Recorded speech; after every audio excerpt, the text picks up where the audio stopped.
ونستعينه ونستغفره ونؤمن به ونتوكل عليه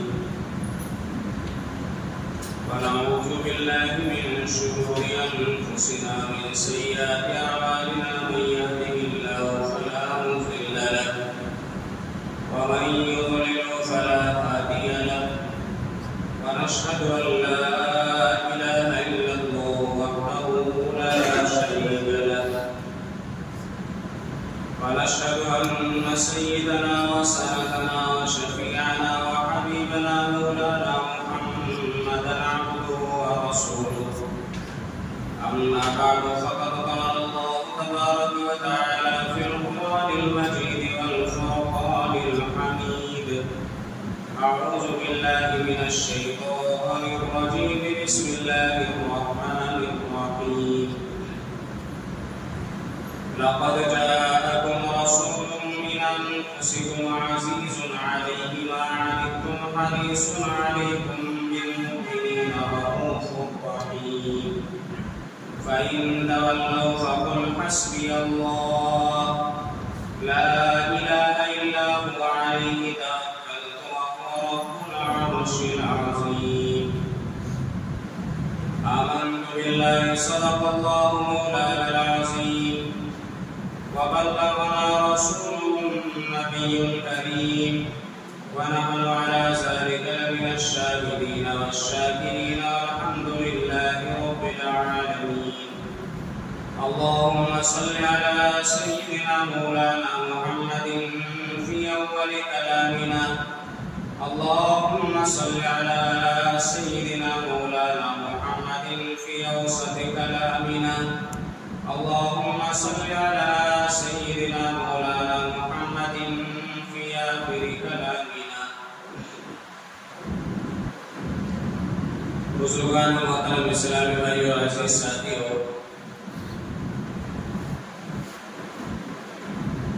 گزشتہ جمعے میں آپ حضرات کے سامنے حضور اکرم صلی اللہ علیہ وسلم کے دنیا میں تشریف لانے سے پہلے کے حالات بتائے تھے کہ دنیا میں کس طرح جہالت عام ہو چکی تھی، انسانیت سب ختم ہو چکی تھی، دین کے اوپر عمل کرنے والا کوئی موجود نہیں تھا، اللہ کا نام لینے والا، اللہ کو یاد کرنے والا، اللہ کا ذکر کرنے والا تک کوئی موجود نہیں رہا تھا، اور ساری دنیا ایک ظلمت اور اندھیرے میں زندگی گزار رہی تھی۔ جیسے اندھیرا ہوتا ہے، اندھیرے میں اگر انسان کو روشنی نہ ملے تو بغیر روشنی کے انسان کہیں بھی ٹکرا سکتا ہے، کسی بھی گڑھے میں گر سکتا ہے، ہلاک ہونے کا، جان جانے کا خطرہ رہتا ہے۔ وہیں اگر انسان کے پاس میں اندھیرے میں روشنی ہو تو روشنی کے ذریعے سے آسانی سے اپنی منزل کو پہنچ سکتا ہے۔ تو اسلام کے آنے سے پہلے زمانے جہالت میں اندھیرا ہی اندھیرا تھا، کوئی روشنی انہیں نظر نہیں آ رہی تھی،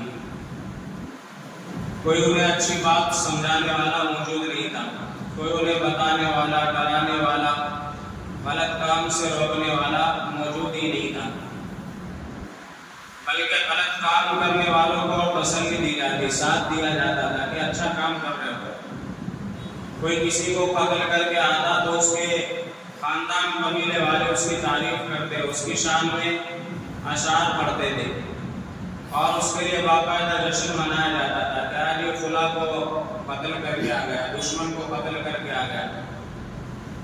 یعنی کہ ان میں یہاں انسانوں کی جان لینا، انسانوں کا خون کرنا، مار ڈالنا، تلوار چلانا، یہ سب ایک عام بات ہو چکی تھی، اور اس کو بہادری سمجھا جاتا تھا، اس کو اچھائی سمجھا جاتا تھا۔ تو بہرحال ایسے حالات میں انہیں روشنی کی ضرورت تھی کہ کوئی روشنی مل جائے، جیسے کوئی آدمی ڈوب رہا ہو پانی کے اندر تو ڈوبنے والے کو ایک سہارا چاہیے ہوتا ہے کہ کوئی کوئی سہارا مل جائے اس کی جان بچ جائے. اور مشہور بات ہے نا کہ ڈوبنے والے کو ایک تنکے کا سہارا بھی کافی ہوتا ہے. تو اس وقت میں انہیں کوئی سہارا چاہیے تھا, کوئی بتانے والا چاہیے تھا, کوئی روشنی انہیں چاہیے تھی کہ جس روشنی کے ذریعے وہ اندھیروں سے نکل کر باہر آئے. کوئی انہیں راستہ دکھانے والا چاہیے تھا کہ انہیں راستہ مل جائے. کوئی انہیں بتانے والا چاہیے تھا کہ بھئی صحیح راستہ کیا ہے, غلط راستہ کیا ہے. تو انہیں بتانے والا نہیں تھا کیونکہ نبیوں کا سلسلہ یہ پتہ ہو چکا تھا.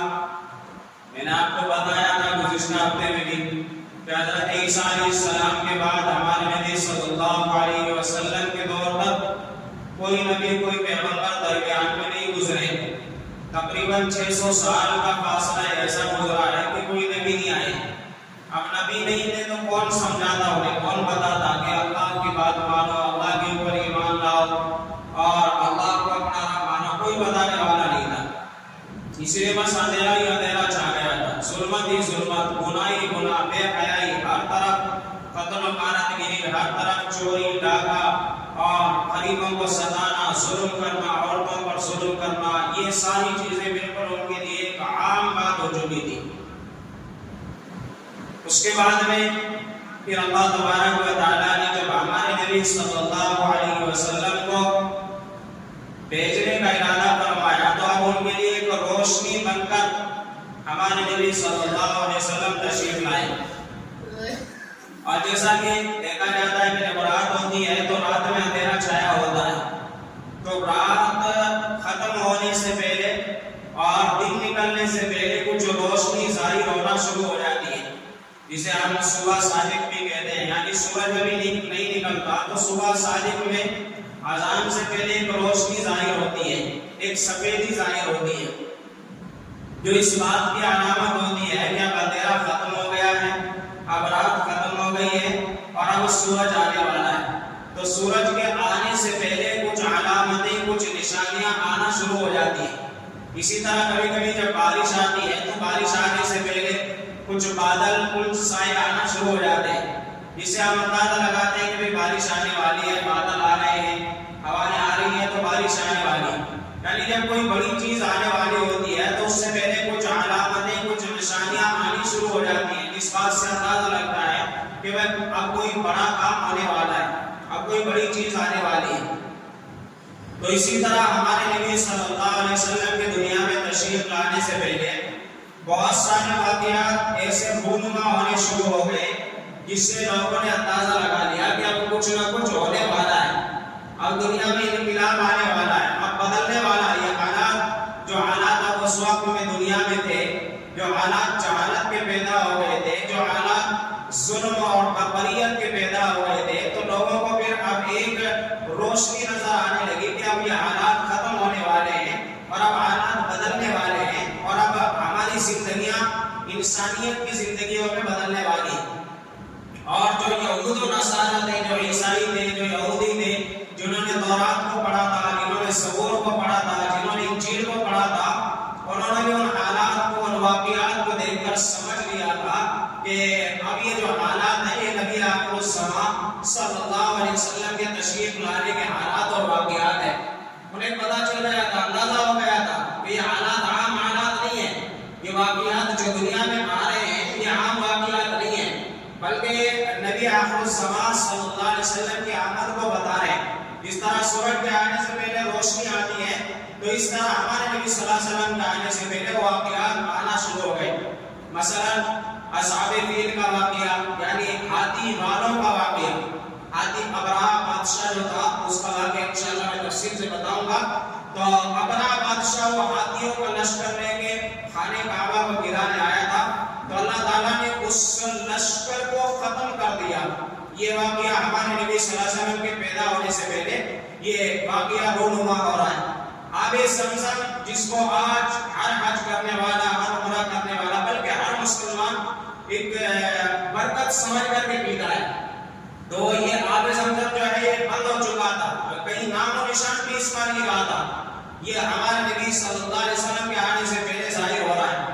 اور اسی طرح کئی درختوں سے آواز آ رہی ہے, کئی پہاڑوں سے آواز آ رہی ہے, کئی جو خانہ کعبہ کے اندر بت رکھے بتوں سے آوازیں آتی. یہ سارے کے سارے واقعات ایسے ایسے ہو رہے ہیں جو لوگوں نے پہلے کبھی نہیں دیکھے تھے. آب زمزم، آج میں آپ کو اس کی تاریخ بتاتا ہوں. آب زمزم جو ہے یہ ہمارے نبی صلی اللہ علیہ وسلم کے صدقہ دوفین میں دوبارہ ہمیں ملا ہے، ورنہ آب زمزم یہ بند ہو چکا تھا، یہ کنواں ہی بند ہو چکا تھا، نام و نشان ہی نہیں رہا تھا. آب زمزم کہاں سے شروع ہوا تھا اس کے بارے میں تو میں نے کئی مرتبہ بتایا ہے کہ آب زمزم یہ حضرت اسماعیل علیہ السلام کی ایڑیوں سے یہ چشمہ نکلا ہے.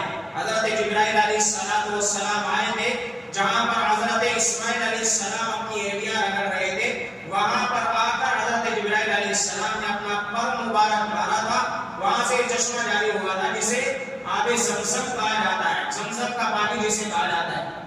اس وقت میں مکہ المکرمہ میں ایک پرندہ تک نہیں رہتا تھا، ایک جانور تک نہیں رہتا تھا، انسان تو رہنا دور کی بات، وہاں دور دراز تک کوئی آدمی گزرتا تک نہیں تھا.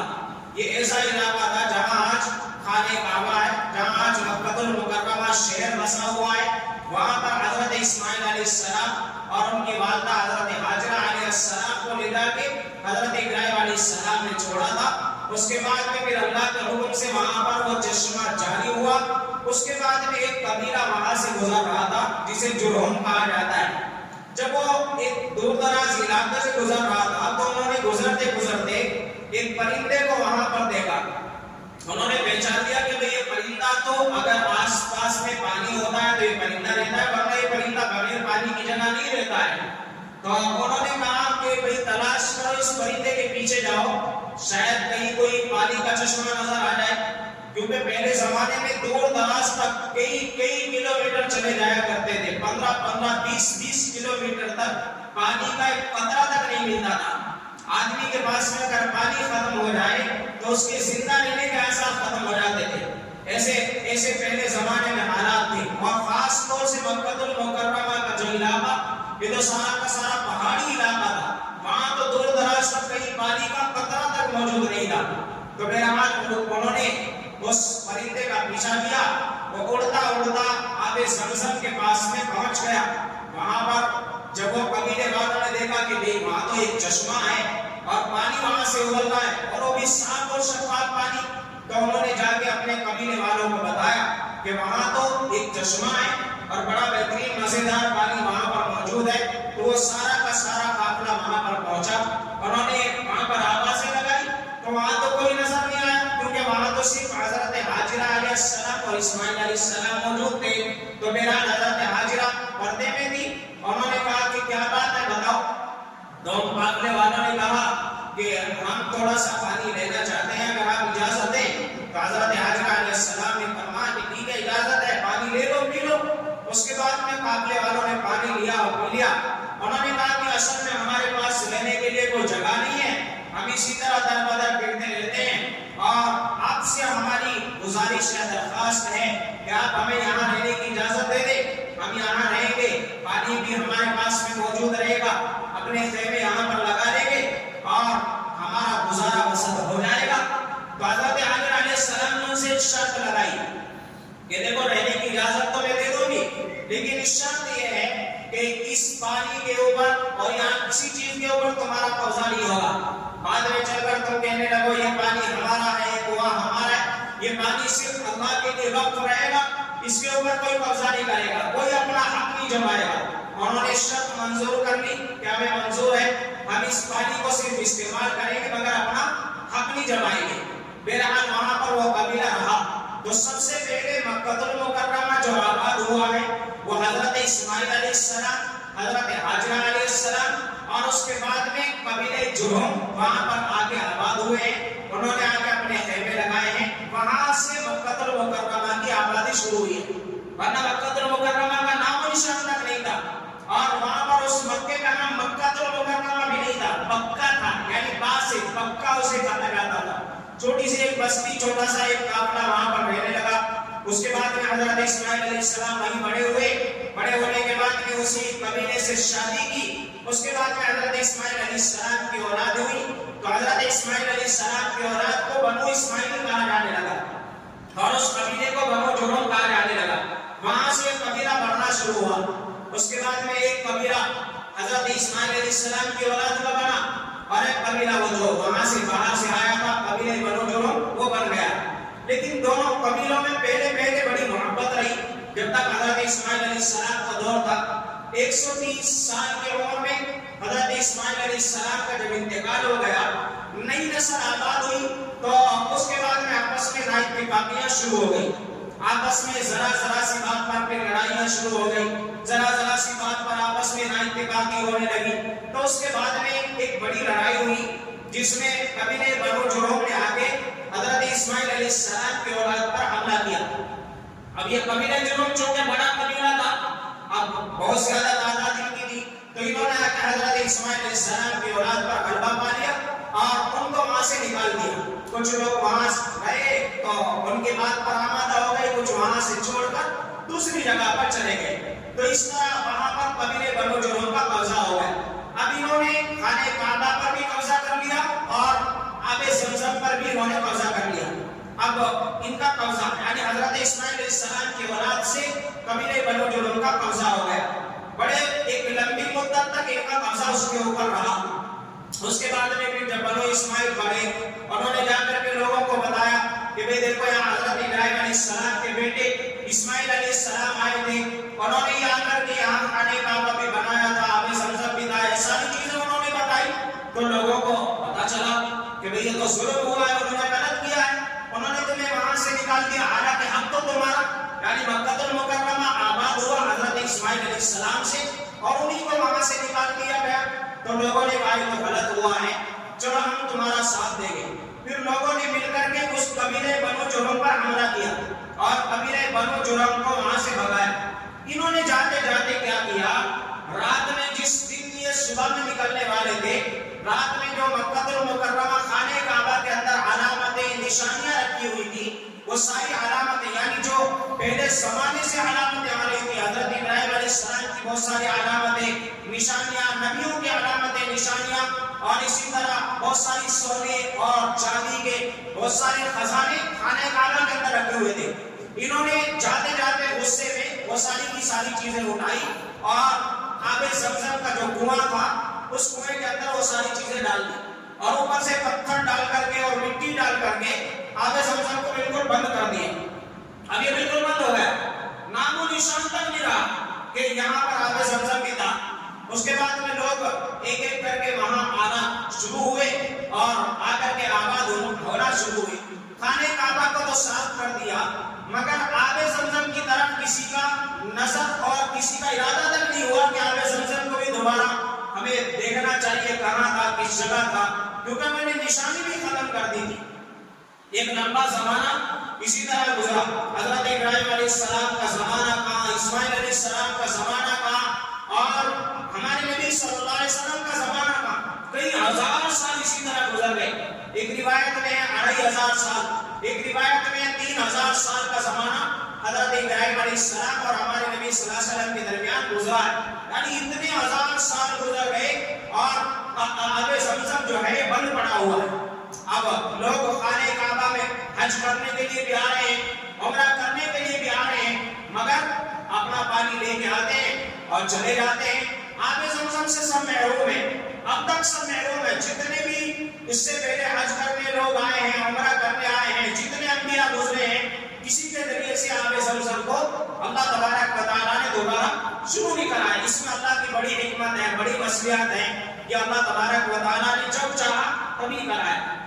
اس کے بعد میں جب ہمارے نبی صلی اللہ علیہ وسلم کی آمد کا دور آیا، ابھی پیدا نہیں ہوئے ہیں بلکہ وقت قریب آنے والا ہے، تو ہمارے نبی صلی اللہ علیہ وسلم کے دادا حضرت عبد المطلب، ہمارے نبی صلی اللہ علیہ وسلم کے والد کا نام حضرت عبداللہ ہے، دادا کا نام حضرت عبد المطلب ہے. تو عبد المطلب جب پیدا ہوئے، یہ بڑے ہونہار تھے، بڑے صلاحیت مند تھے، بڑا تجربہ تھا، بڑی اللہ تعالیٰ نے دانشوری، عقل مندی اور خوبصورتی جمال کو عطا فرمایا تھا. قریش خاندان سے تعلق رکھتے تھے، بڑے بڑے بہادر ہوتے تھے. تو حضرت عبد المطلب یہ بڑے بہادر تھے. سارے قبیلے والوں نے مل کر کے حضرت عبد المطلب کو اپنے قبیلے کا سردار بنا دیا، جوانی کے اندر ہی بنا دیا.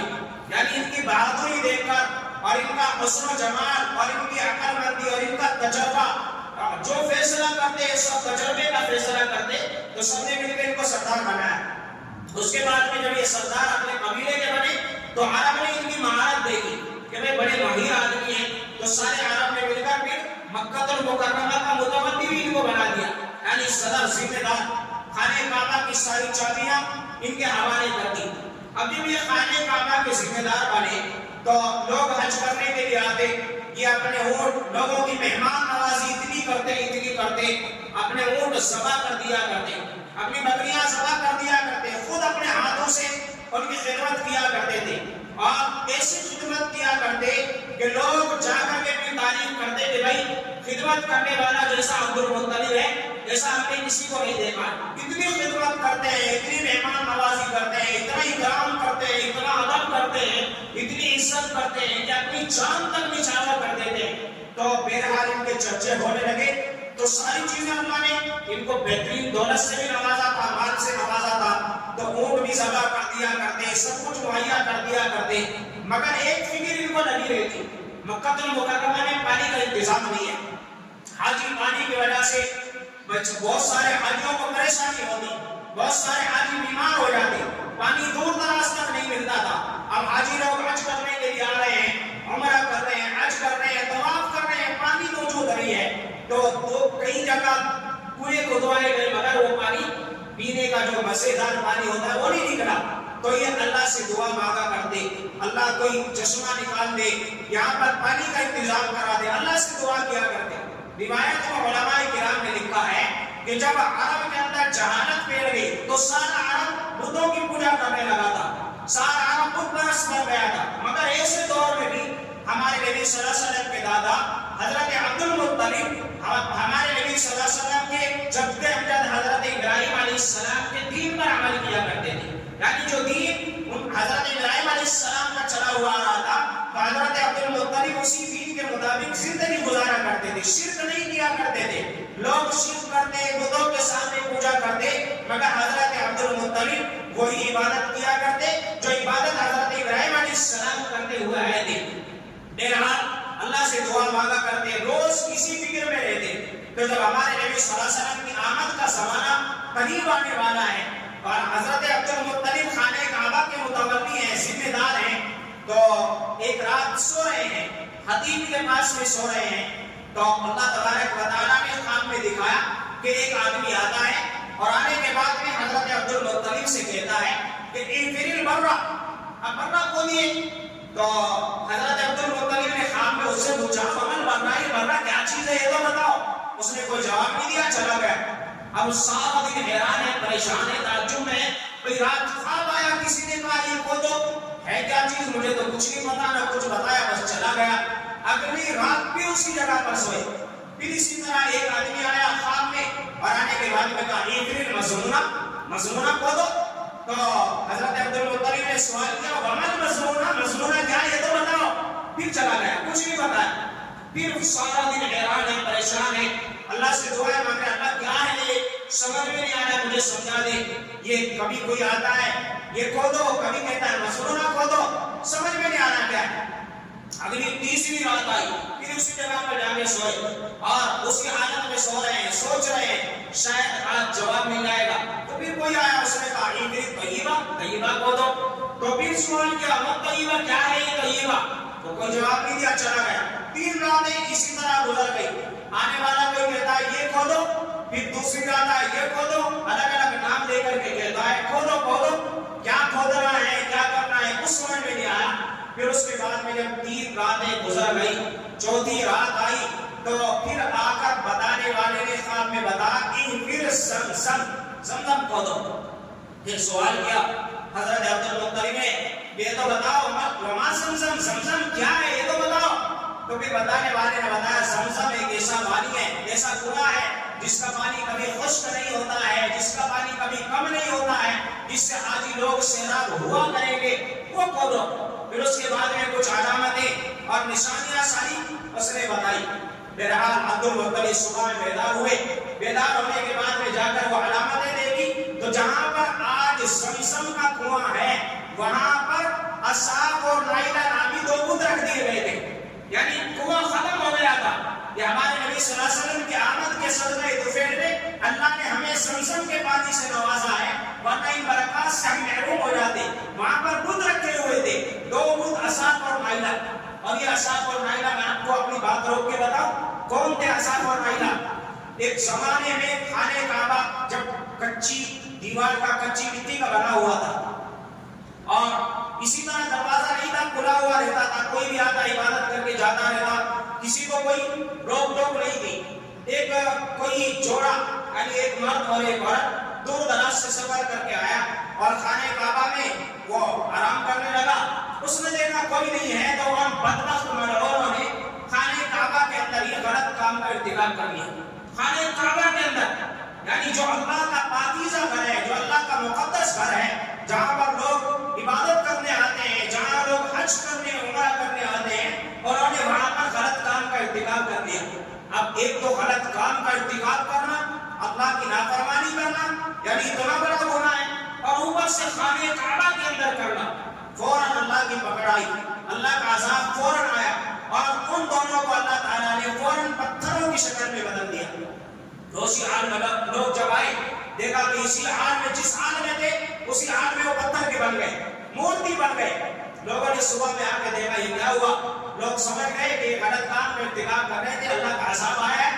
تو انہوں نے لوگوں کو سبق سکھانے کے لیے, عبرت کے لیے صفا اور مروہ کے درمیان ان کی مورتی کو رکھ دیا, تاکہ لوگوں کو عبرت مل جائے کہ اللہ کے گھر میں اگر کوئی اس طرح غلط کام کرے گا, غلط ارادے سے اللہ کے گھر میں آئے گا, تو اللہ اس طرح اس کے اوپر اپنا عذاب نازل کرے گا, اور اس طرح اللہ اس کی پکڑ کرے گا. آج بھی اللہ کا یہ اصول ہے, جتنی بھی مساجد ہیں, جتنے بھی مدرسے ہیں, یہ خانقاہیں ہیں یا بزرگوں کے آستانے, تو یہ اللہ کے گھر ہوا کرتے ہیں. یہ مسجدیں اللہ کا گھر ہیں, مدرسوں میں اللہ کا قرآن پڑھا جاتا ہے. تو مسجدوں میں اگر کوئی غلط ارادے سے آئے گا یا مسجد کے بارے میں غلط ارادہ کرے گا, اللہ اسے جب تک موت نہیں دیں گے, جب تک اللہ اسے عذاب میں مبتلا نہیں کر دیں گے. اب تجربہ کر لینا, جس نے بھی اللہ کے گھر کے بارے میں غلط ارادہ کیا, یا اللہ کے گھر کے بارے میں غلط سوچا, یا اللہ کے گھر میں کچھ ناحق کام کیا ہو, یقیناً اس کے اوپر مرنے سے پہلے اللہ عذاب نازل کر دیتے, اللہ اسے ذلیل کر دیتے. جب تک وہ ذلیل نہیں ہوتا, جب تک عذاب میں گرفتار نہیں ہوتا, جب تک اللہ اسے موت بھی نہیں دیتے. اور مرنے کے بعد جو حساب و کتاب ہوگا وہ تو الگ ہے, یہ تو دنیا کا معاملہ ہے, یعنی دنیا میں اللہ اس کو عذاب میں مبتلا کرتے ہیں. بہرحال خانہ کعبہ کے اندر انہوں نے کیا تو اللہ تعالیٰ نے فوراً عذاب میں انہیں گرفتار کیا. لوگوں نے صفا مروہ کے پاس ان دونوں کا پتلا, وہ پتھروں کا مجسمہ رکھ دیا. لوگ آتے اور پھر انہیں دیکھ کے اللہ سے ڈرتے, توبہ کرتے, استغفار کرتے اور چلے جاتے. ایک لمبا زمانہ اسی طرح گزرا. اس کے بعد میں جب عرب میں جہالت آئی, اور میں نے آپ کو بتایا تھا نا کہ عرب میں سب سے پہلے بت پرستی لانے والا, بتوں کو لانے والا عمر ابن لوہی نام کا آدمی تھا. عمر ابن لوہی سب سے پہلے بت یہی لے کے آیا ہے. بت پرستی کا رواج مکہ المکرمہ میں اسی نے شروع کیا ہے. حبل نام کا بت لا کر کے سب سے پہلے خانہ کعبہ کے اوپر اسی نے رکھا تھا. پھر اس کے بعد اس نے وہ مجسمہ اٹھوایا اور جہاں پر آب زمزم آج ہے وہاں پر لا کے رکھوا دیا. اور پھر لوگوں سے کہا یہ تو بڑے نیک آدمی تھے, یہ تو اچھے آدمی تھے, آپ ان کی پوجا کرو. اب لوگ جس طرح خانہ کعبہ کا طواف کرتے ہیں اس طرح ان دونوں کا بھی طواف کرنے لگے. دیکھو کیسی ان کی مت ماری گئی تھی, اللہ رحم فرمائے. کیسی جہالت تھی, یعنی جو غلط کام کر رہے ہیں, جو زنا کر رہے ہیں, جو حرام کاری کر رہے ہیں, اور وہ بھی اللہ کے گھر میں خانہ کعبہ میں انہی کی عبادت کی جا رہی ہے, انہیں اپنا رب مانا جا رہا ہے, انہیں اپنا خدا مانا جا رہا ہے. یہ کیسی جہالت, کیسی بے دینی. اللہ رحم فرمائے, اللہ ہم سب کے ایمان کی حفاظت فرمائے. تو بہرحال ان کی پوجا شروع ہونے لگی اور لوگ انہیں اپنا بھگوان سمجھنے لگے, لوگ انہیں اپنا معبود سمجھنے لگے, اپنا خدا سمجھنے لگے, غلط کام کرنے والوں. اب آب زمزم کا نام و نشان موجود نہیں ہے.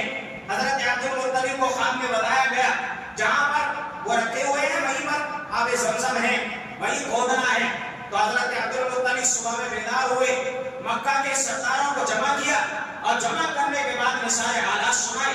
دیکھو بھئی حالات ایسے ایسے ہیں, مجھے رات خواب میں اس طرح 4 رات سے برابر خواب نظر آ رہا ہے, اور پھر آج علامت اور نشانیاں ساری بتا دی گئی ہیں, اس لیے کھودنا ہے. اب سارے کے سارے لوگ, کیونکہ جہالت تھی, بے دینی تھی, کوئی اللہ کا نام لینے والا اور کوئی اللہ پر یقین کرنے موجود نہیں تھا، سارے کے سارے حضرت عبد المطلب کے خلاف ہو گئے. کہا ہمارے بتوں کو ہٹانے کی بات کر رہے ہو، تم ان کے خلاف بات کرنے لگے ہو، ہم تمہاری بات نہیں مانیں گے. یہ تو وہم ہے، یہ تو خیال ہے تمہارا. خواب کبھی سچا ہوتا ہے کیا؟ خواب جھوٹے بھی ہوتے ہیں، تمہارا خواب جھوٹا ہے، ایسا کچھ نہیں ہے. حضرت عبد المطلب نے سمجھایا چلو کھود کے تو دیکھتے ہیں، اگر نکل گیا تو اچھی بات ہے، اگر نہیں نکلا تو پھر ایسی صورت میں ہم اسی کو بند کر کے ان کو بتوں کو یہاں پر رکھ دیں گے. مگر انہوں نے بات نہیں مانی، لڑنے لگے. حضرت عبد المطلب کے ساتھ لڑائی پر آمادہ ہو گئے. اس کے بعد میں کسی نے کہا کہ چلو ایک کام کرتے ہیں. اس وقت میں ایک کاہنہ تھی، کاہنہ یعنی ایک عورت بڑی پڑھی لکھی تھی، اس نے پرانے زمانے میں تورات زبور انجیل ساری کتابوں کو پڑھا تھا. لوگ اس کی بات مانتے تھے، اس کے پاس جا کے فال نکلوایا کرتے تھے، جو کہتے تھے اس کی بات کو مانتے تھے. وہ ملک شام میں وہ رہا کرتی تھی، ملک شام میں. تو بہرحال سارے لوگوں نے مشورہ کیا چلو اس کے پاس چلتے ہیں اور جا کر کے خواب بتائیں گے، اور بتانے کے بعد میں اگر اس نے کہہ دیا یہ صحیح ہے تو کر لیں گے، منع کر دیا تو نہیں کریں گے. یعنی اللہ کی بات نہیں مانی. حضرت عبد المطلب نے بتایا کہ یہ اللہ کی طرف سے ہے اور انہیں بار بار یہ خواب آ رہا ہے، کر کے ان کی بات نہیں مانی. انہوں نے کہا ٹھیک ہے. اس کے بعد میں ایک قافلہ تیار ہوا، حضرت عبد المطلب کے ساتھ ہوئے. قافلے والوں نے اپنا جو سامان پینے کا کھانے کا، کیونکہ مکہ المکرمہ سے اور ملک شام تک کا جو سفر تقریباً 40 راتوں کا سفر ہوا کرتا تھا، تقریباً 1.5-2 مہینے کا سفر ہوا کرتا تھا. تو انہوں نے اپنے رفتے سفر باندھا اور چل دیے. چلنے کے بعد میں راستے میں اللہ کا کرنا ایسا ہوا، یعنی انہوں نے سارا انتظام کیا تھا کہ ہم وہاں پہنچ جائیں گے، مگر اللہ کا کرنا ایسا ہوا آدھے راستے پہنچے تھے، ان کا کھانا پینا ختم ہو گیا، پانی بالکل ختم ہو گیا، پیاس سے مرنے لگے. کسی کے پاس پانی کا قطرہ تک موجود نہیں. یہاں تک کہ حالات ایسے آئے، ایک تو پانی نہیں ہے، ایک اوپر سے دھوپ ہے. اب اونٹوں نے چلنا بند کر دیا، کیونکہ وہ پانی پیئیں گے کھائیں گے تو چلیں گے، ورنہ وہ کہاں سے چلیں گے. وہ بھوک پیاس کی وجہ سے اونٹ نیچے گر پڑے. اب ان کی حالت یہاں تک پہنچ گئی، انہوں نے گڑھے کھودنا شروع کر دیے اور ایک دوسرے سے کہنا شروع کر دیا اگر میں پہلے مر گیا مجھے اس گڑھے میں دفنا دینا، تو مر گیا تو میں تجھے دفنا دوں گا. یعنی انہیں اپنی موت نظر آنے لگی اور وہ سمجھ گئے کہ اب ہماری زندگی بچنے والی نہیں ہے، موت آنے والی ہے، پانی کا قطرہ ملنے والا نہیں ہے. تو میرا حضرت عبد المطلب نے اس وقت بھی انہیں سمجھا کہ کوئی ہمت نہیں ہارتے، اب بھی اللہ سے مانگ لو، ہو سکتا ہے کوئی نہ کوئی ہمارے لیے انتظام ہو جائے. وہ نہیں مانے. حضرت عبد المطلب نے کہا میں تو جا رہا ہوں اور جہاں تک چلوں گا میں جاؤں گا، اس کے بعد میں پھر جو ہوگا اللہ کے اوپر، اللہ کے حوالے. اپنی سواری کے پاس میں حضرت عبد المطلب گئے، اپنی اونٹنی کو اٹھایا، اونٹنی اٹھی تو جس جگہ سے اونٹنی اٹھی وہاں پر فوراً ایک چشمہ پانی کا نظر آیا. کوئی چشمہ وہاں پانی کا قطرہ موجود نہیں تھا، مگر اللہ کی طرف سے جہاں حضرت عبد المطلب کی اونٹنی بیٹھی تھی وہاں سے پانی کا چشمہ نکلا. سارے کے سارے بھاگ کے آئے. اب عبد المطلب کو کہنے لگے واقعتاً تم تو بزرگ ہو گئی، تم تو بڑے آدمی ہو، اب تک عبد المطلب کی بات نہیں مان رہے تھے، اب کہنے لگے واقعتاً تم بڑے بزرگ ہو اور تمہاری بات سچی ہے، ٹھیک ہے. پانی پیا. اس کے بعد میں اپنے جانوروں کو پانی پلایا اور کہنے لگے اب ہم اس کائنہ کے پاس نہیں جائیں گے، چلو مکہ المکرمہ واپس چلتے ہیں، تمہاری بات صحیح ہے.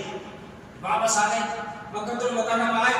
آنے کے بعد میں پھر اپنی بات سے پھر کے بیٹھ گئے. کہنے لگے عبد المطلب تمہیں جو کرنا ہے کر لو، ہم تمہارا ساتھ بھی نہیں دیں گے اور تمہاری خلاف ورزی بھی نہیں کریں گے. تو حضرت عبد المطلب اکیلے اپنے بیٹے حارث، بڑے بیٹے کا نام حارث تھا، حارث کو لے کر کے اس جگہ کو کھودنا شروع کیا. کھودتے جاتے اور ان کے بڑے بیٹے حارث وہ اپنے ہاتھوں سے مٹی اٹھاتے جاتے.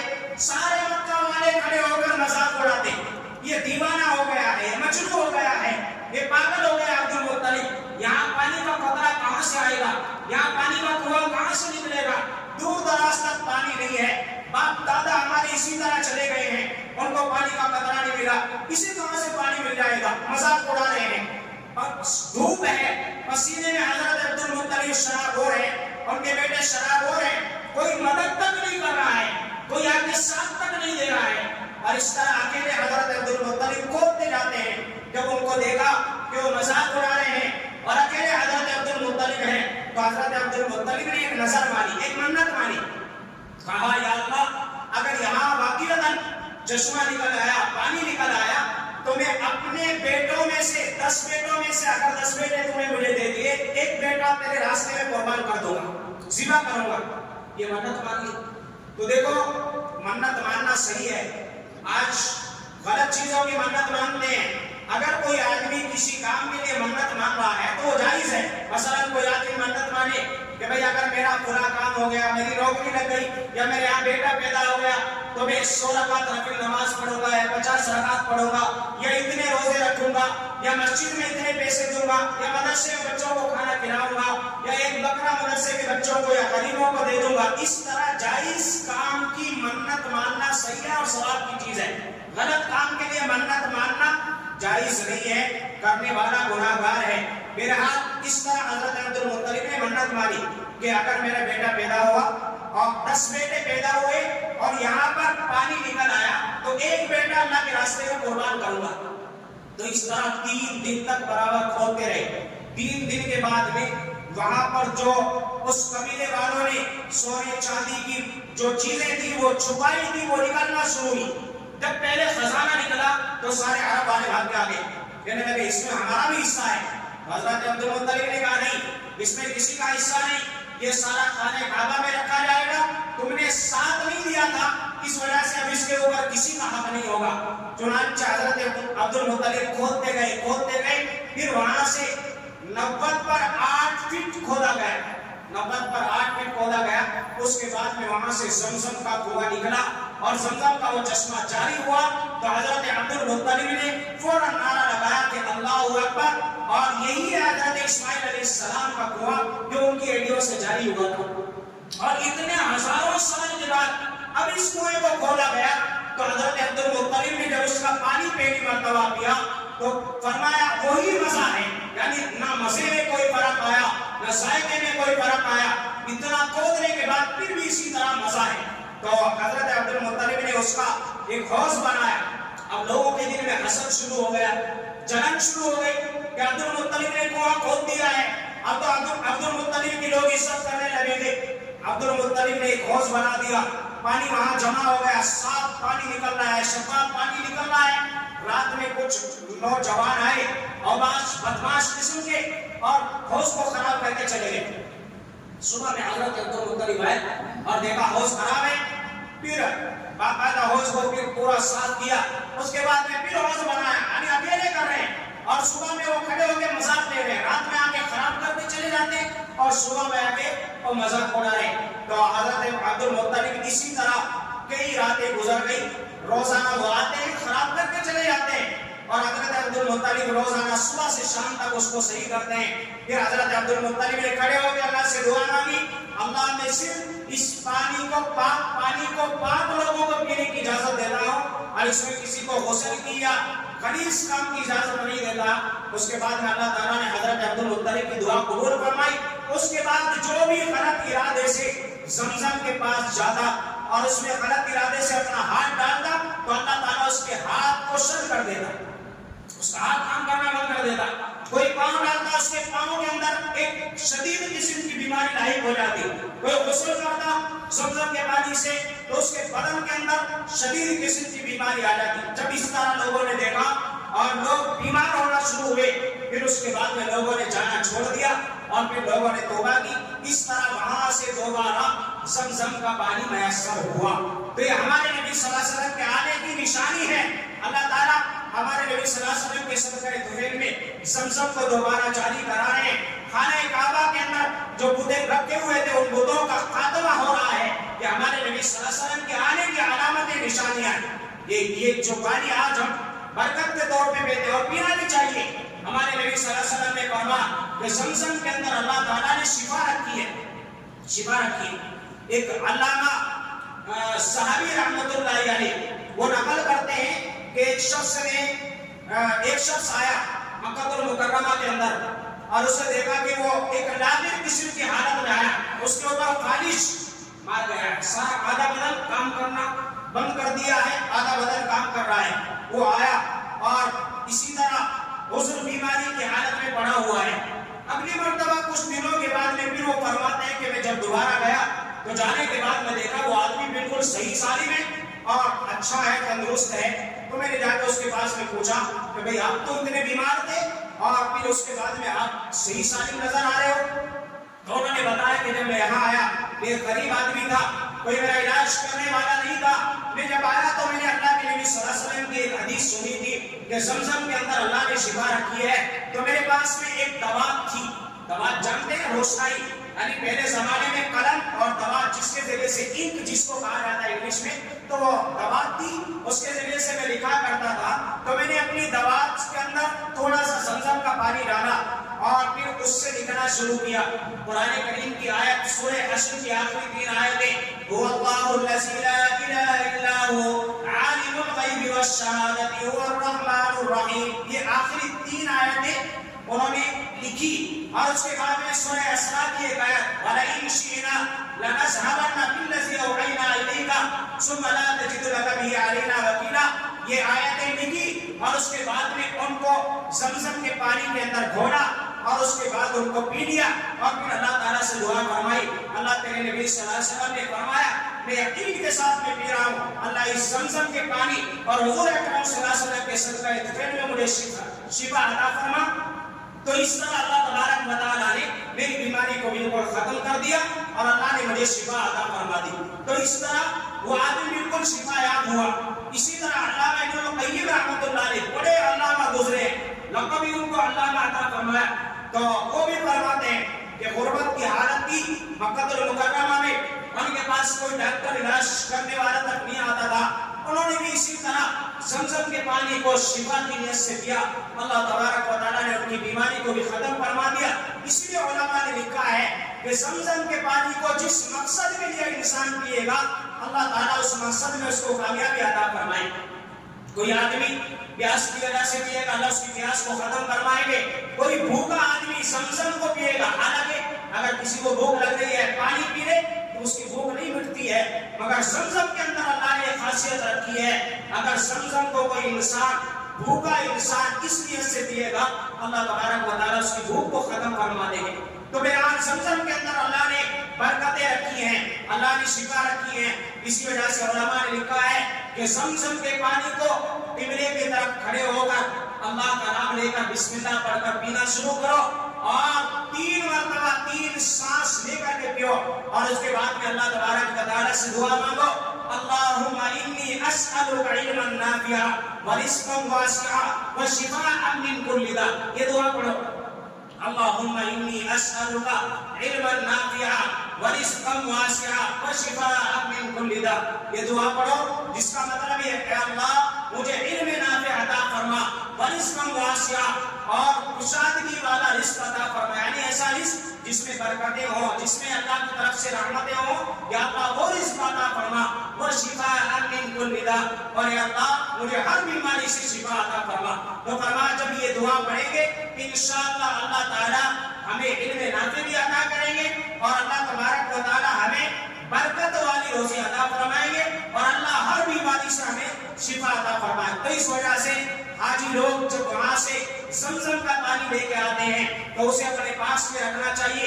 علماء نے لکھا ہے کہ کمزور دل والے کو پینا چاہیے، دلوں کو تقویت عطا کرتا ہے، ذہن کو مضبوط بناتا ہے، حافظے کو قوی بناتا ہے، بے شمار فائدے زمزم کے علماء کرام نے بیان فرمائے۔ تو میرے حال زمزم کا پانی یہ ہمارے نبی صلی اللہ علیہ وسلم کے صدقہ طفیل میں ملا ہے۔ اللہ تبارک و تعالیٰ نے ہمارے نبی صلی اللہ علیہ وسلم کے صدقہ طفیل میں کیسی کیسی نعمتیں ہمیں عطا فرمائی ہیں۔ اس وجہ سے ہر مسلمان کو ہمارے نبی صلی اللہ علیہ وسلم سے محبت کرنی چاہیے، اللہ کا شکر ادا کرنا چاہیے کہ اللہ تیرا شکر ہے، تیرا احسان ہے، اگر ہمارے نبی صلی اللہ علیہ وسلم نہ آتے تو دنیا کس طرح جہالت میں زندگی گزارنی ہوتی، ظلمتوں میں زندگی گزارنی ہوتی، پتہ نہیں کہاں کہاں کس حالت میں ہم پڑے ہوتے۔ اللہ نے ہمارے اوپر کرم فرمایا کہ اپنے لاڈلے جناب محمد رسول اللہ صلی اللہ علیہ وسلم کو دنیا میں مبعوث فرمایا۔ جب ہمارے نبی صلی اللہ علیہ وسلم آئے تو پھر دنیا کے حالات بدلے، جہالت سے روشنی آئی، تاریکیوں سے لوگ نکل کر کے روشنی کی طرف آئے، جہنم کے راستوں سے ہٹ کے لوگ جنت کے راستوں کی طرف آئے۔ جو لوگ انسانوں کا قتل کیا کرتے تھے آج وہ جانوروں سے بھی محبت کرنے والے بن گئے، جو عورتوں کو زندہ درگور کیا کرتے تھے آج وہ عورتوں سے محبت کرنے والے بن گئے، اپنی ماؤں سے محبت مخالفت کرنے والے بن گئے. اسی وجہ سے تو کسی نے لکھا ہے کہ وہ آ گئے تو آ گیا دنیا میں انقلاب, وہ آ گئے